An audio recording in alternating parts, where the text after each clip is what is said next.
ఒకే రోజు ఒకే వేదికపై 5 పుస్తకాల ఆవిష్కరణ జరగడం చరిత్రలో గొప్ప ఘట్టంగా నిలుస్తుందని పలువురు ప్రఖ్యాతి కవి పండితులు పేర్కొన్నారు. భవానీ సాహిత్య వేదిక కరీంనగర్, చౌడూరి కళాపీఠం హైదరాబాద్ వారు సంయుక్తంగా 28వ తేదీ ఆదివారం రవీంద్ర భారతి మినీ హాల్లో కవి సమ్మేళనం, పుస్తకావిష్కరణ కార్యక్రమాన్ని నిర్వహించారు.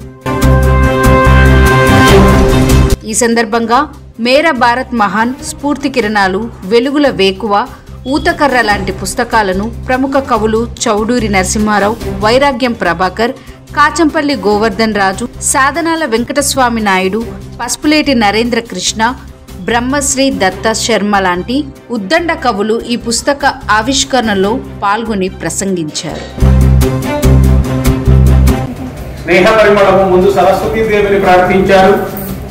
అవినీతి, చరవాణి, చంద్రయాను, వరలక్ష్మి వ్రతము, దురాశ, చీరకట్టు, శివకేశవులు, ఎడబాటు, సూర్యుడు. చూసారా ఎంత వస్తు వైవిధ్యం ఉందో. తర్వాత కొన్ని చోట్ల పద్యాలు చదివినప్పుడు నరసింహులు గారు ఫెమినిస్ట్ అనిపించింది నాకు. స్త్రీవాది, స్త్రీ పక్షపాతి అనిపించింది. అదేంటంటే పురుషుల్లో కూడా స్త్రీవాదులు ఉంటారంటే ఎందుకు ఉంటారండి? కందుకూరు వీరేశలింగం గారి కంటే, గుడిపాటి వెంకటచలం గారి కంటే స్త్రీవాదులు ఉన్నారండి. స్త్రీవాదులు అంటే ఏదో ముప్పాల రంగనాయకమ్మ గారు, రోలుగా గారు అనుకోకండి, చాలా మంది ఉన్నారు మాలో కూడా. నేను స్త్రీవాదిని చెప్పాను. ఇక చీరకట్టు అనేటువంటి పద్యంలో నరసింహులు గారి సౌందర్యారాధన తమరలు నట్లు మగవాళ్ళ మనసులు మరల్చాలంటే చీర కట్టుకున్న వాళ్ళతోనే అవుతుందట. చీరకున్న శక్తిని అలా చెప్పాడు అన్నాడు. గంభీర వక్త అన్నాడు. ఆచార్య ఎన్ గోపి గారు నారాయణ రెడ్డి గారు మరణించినప్పుడు ఒక కవిత రాశారండి. ఒక మాట అన్నారు, అద్భుతమైన మాట అన్నారు. జననమంత సుందర మరణం అన్నారు. ఆయన మరణం కూడా జననమంతా సుందర మరణంగా అభివర్ణించారు మహానుభావుడు. మహాకవులకు మరణం ఎక్కడ ఉందండి? విస్తరించు ఆయురారోగ్య సంపదల్ అమితముగను, ఆయురారోగ్య సంపదల్ అమితముగను, కనుచు వెలుగొందు నరసింహు కరుణ జరిమా.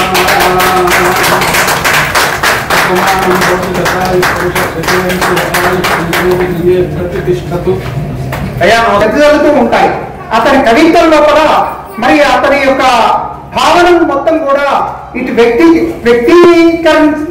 వ్యక్తీకరించే విధంగా వెదజల్లబడుతూ ఉన్నాయని చెప్పి దీన్ని సూచించడం అనేది జరుగుతుంది. అదేవిధంగా చౌదరి గారు వీరు బహుముఖ ప్రజ్ఞాశాలి. అయితే ఈ పుస్తకాన్ని చూసి చూడగానే చెప్పవచ్చు, వారు ఎంఏ తెలుగు, ఎంఏ సంస్కృత్, వివిధ కళల్లో 500 పైగా కవితలు, 100కు పైగా వ్యాసాలు రాశారు. వీరి 5 పరిశోధన వ్యాసాలు కూడా వివరించడం జరిగింది. ఆణిముత్యాలు, నవ కవిరత్నాలు, ఇప్పుడు స్ఫూర్తి కిరణాలు అనేది ఆవిష్కరణ గావించడం అనేది జరిగింది. వీరికి కవిరత్న, కళా వికాస రత్న, ప్రతిభాశ్రీ, సాహితీ మిత్ర, సాహితీ రత్న వంటి బిరుదులు కూడా వీరు అందుకోవడం జరిగింది. అదేవిధంగా వీరు 50 పండిత పురస్కారాలు, 100 ఉగాది పురస్కారాలు కూడా అందుకున్నారు. వీరు 2012లో చౌడూరి కళాపీఠాన్ని కూడా స్థాపించడం అనేది జరిగింది. అయితే ముఖ్యంగా ఇక్కడ మరి చౌడూరి గురించి చెప్పాలనంటే మరి ఇక్కడ ఆచార్య ఎస్వి రమణారావు గారు సూక్తి ముక్తారు అన్నారు. రాజకీయ వ్యవహారంపై సూక్తులు మంచి సలహాలు అందించారని చెప్పడం అతిశయోక్తి కాదు.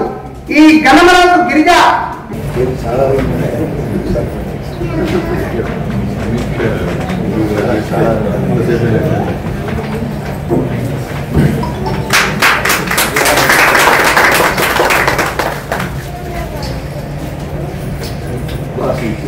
కానీ వైలిన్ గానీ ఉంటాయి, మృదంగం కానీ తబలా గానీ ఉంటాయి. మధ్యలో కీర్తనలు నేను కొంచెం సంగీతంలో ప్రవేశం ఉంది. మొన్ననే కాణిపాకం సిద్ధి వినాయక స్వామి దేవస్థానంలో చేసి వచ్చాను.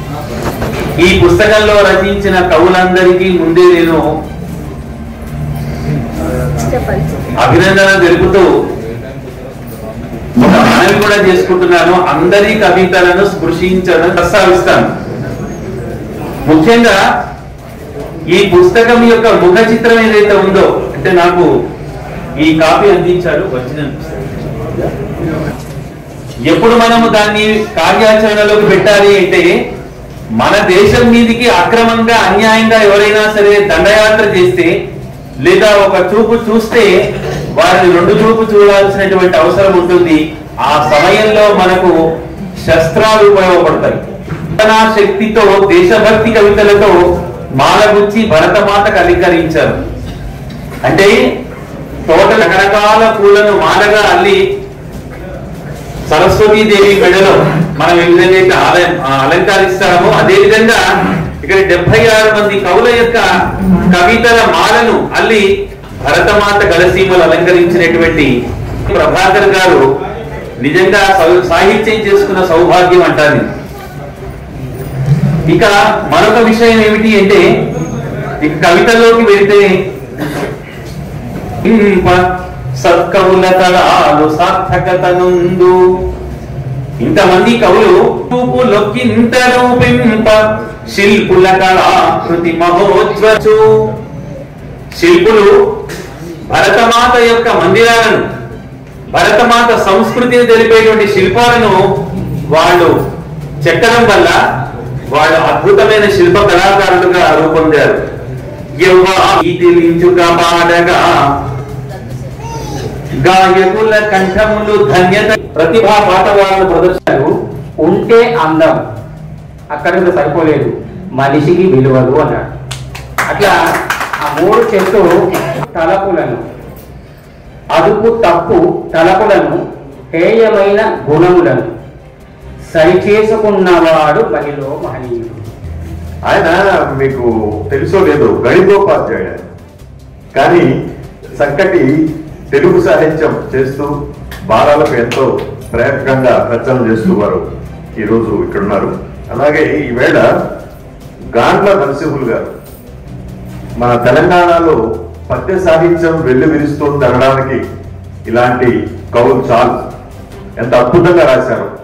అయితే ఈ పాట గురించి ఒక విషయం ఇందాక మనం పాడే పరబ్రహ్మ పరమేశ్వర, అది ఆయన రాసింది. ఇంకో విషయం చెప్తాను, భలే మంచి చౌక వేదము మించిన దొరుకదు. ఆ పాట రాసింది ఎవరు అనుకుంటారు? అంత పాపులర్ సాంగ్ రాసింది చందాల కేశవదాసు. ఇప్పటి వర్తమాన గాయకులు పేర్కొంటున్నారు, రచయితలు పేర్కొంటున్నారు, కానీ చందాల కేశవదాస్ గారిని మన రచనలో తప్పనిసరిగా స్మరించాల్సిన అవసరం ఉంది.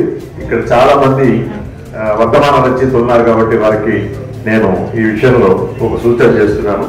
అలాగే నాకు ఈవేళ ఒక గొప్ప సందేహం, ధన్యవాదాలు తెలియజేస్తూ నమస్కారం. 2 పుస్తకాలు ఆవిష్కరించే అవకాశం ఇవ్వడం నా అదృష్టంగా భావిస్తున్నాను. ఇందులో గాండ్ల నరసింహులు గారి వెలుగుల వేకువ నేను ఆవిష్కరించిన పద్య సంపుటి.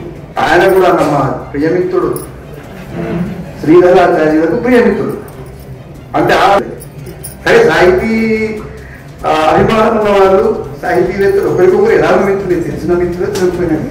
ఈయన ఇంకా తెలిసిన మిత్రుడు కాకపోతే భర్తకు సుఖము సున్నా అని అర్థంలో, అసలు సుధతి లేకపోతే సరే భర్తకు వదిలిపెట్టండి, సభకు కూడా అందం ఉండదు, అసలు వేదికలో కూడా ఆ లోపం ఉన్నది. మా వైరాగ్యం వారు మహిళా అతిథులను ఎన్నుకోవాలి.